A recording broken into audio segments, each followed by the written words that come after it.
I never thought I'd start my wedding story with something like this, but here we are. Imagine planning the happiest day of your life, only to have your best friend, the one you trusted the most, walk in and rip it away from you in front of everyone. I'm talking about stealing the spotlight, the attention, the moment, and even my relationship in ways I didn't understand until it was too late. And when I finally learned the truth about what she had done behind my back, I made a choice that changed both of our lives forever. Some people say I went too far, while others told me I didn't go far enough. So tell me, was I wrong for what I did? Would you have made the same decision?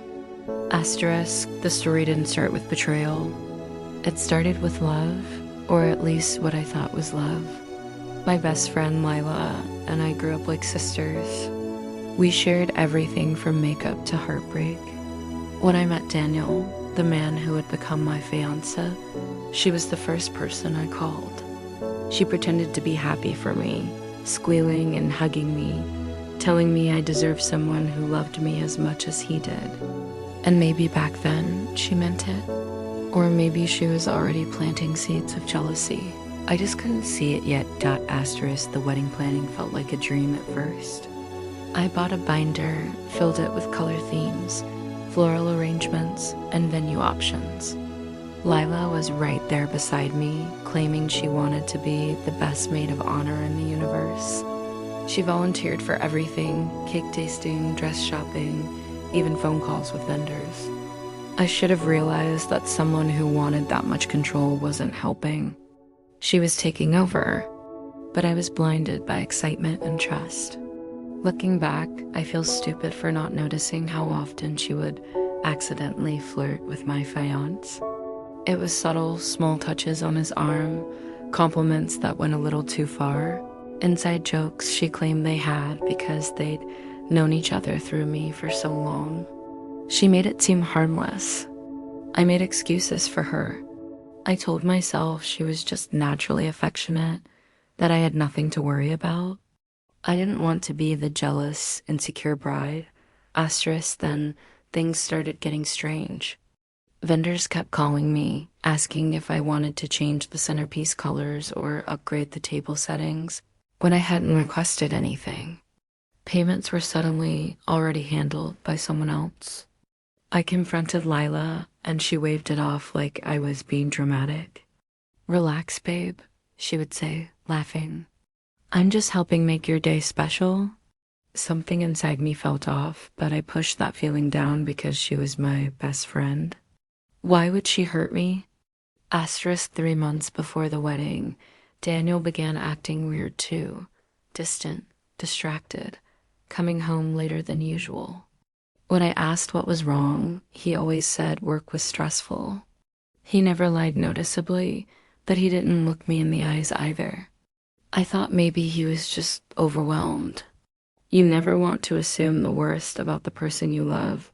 Asterisk, the day of the wedding rehearsal was when things spiraled. My bridesmaids wore simple nude-tone dresses, something elegant that wouldn't overshadow the bride. I made it very clear what the color palette was. But Lila showed up wearing a pure white dress, long, lacy, absolutely bridal. Everyone stared. My mom whispered, "Is she serious?" But Lila just twirled and said, "It's cream." Not white. It was white. Bright white. So white it made my actual wedding gown look slightly off-white under the lighting. I pulled her aside and she rolled her eyes, saying, "You're overthinking. No one cares what color I wear." And for the first time, I felt something crack. I told her to go home and change. She didn't. She stayed the entire rehearsal in that dress, smiling like she owned the place. Asterisk, that night, I cried harder than I ever had. I told Daniel I was uncomfortable with how she was acting, and that's when he snapped at me for the first time in our entire relationship. "She's just trying to help," he yelled. "Stop making everything about you." A wedding, my wedding, apparently wasn't supposed to be about me. After that argument, I sat there alone in my room, Feeling like something was slipping through my fingers, asterisk, the wedding day arrived, and I woke up determined to push all the negativity aside. I wanted to marry the man I loved. I wanted to celebrate, but the universe had other plans. Asterisk, when I arrived at the venue, people were whispering. Not normal excited wedding whispers, concerned whispers. I walked into the bridal suite and found Lila already there, wearing a wedding dress. Not a cream-colored dress, not something similar, an actual wedding gown. And not just any gown. This one looked expensive, more expensive than mine. She stood in front of the mirror with curled hair, glowing makeup, and a smile that made my stomach twist. I asked her what the hell she was doing. She laughed like I was the crazy one. "Don't freak out," she said. "It's a bridal-themed outfit. It's ironic. Relax." I wanted to scream. My bridesmaids looked horrified, but no one wanted to start drama. Asterisk, then I noticed something else. Daniel's boutonniere matched her bouquet. She wasn't supposed to have a bouquet, and Daniel wasn't supposed to have anything except what my planner had prepared. My chest tightened. I asked one of the groomsmen where Daniel was, and he hesitated before saying they saw him talking privately with Lila outside earlier, alone, behind the venue. Asterisk, every instinct inside me screamed to run. But instead, I walked calmly out the back door, praying I wouldn't see what I feared. But I did. They were standing too close. Way too close. He looked guilty. She looked triumphant. And when she saw me, she didn't even flinch. That's when I realized the truth. She wasn't ruining my wedding day by accident. She was stealing it. She wanted my fiancé, my attention, my spotlight, everything. Asterisk, but here's the thing. I didn't react. I didn't scream. I didn't cry. Because in that moment, something inside me snapped into clarity instead of breaking. And what I did next is what people argue about to this day. So that's the situation I was in, and I had to make a choice. Before I tell you what happened next, I want you to pause and comment below what you would have done in my shoes. Would you still go through with the wedding? Would you confront them?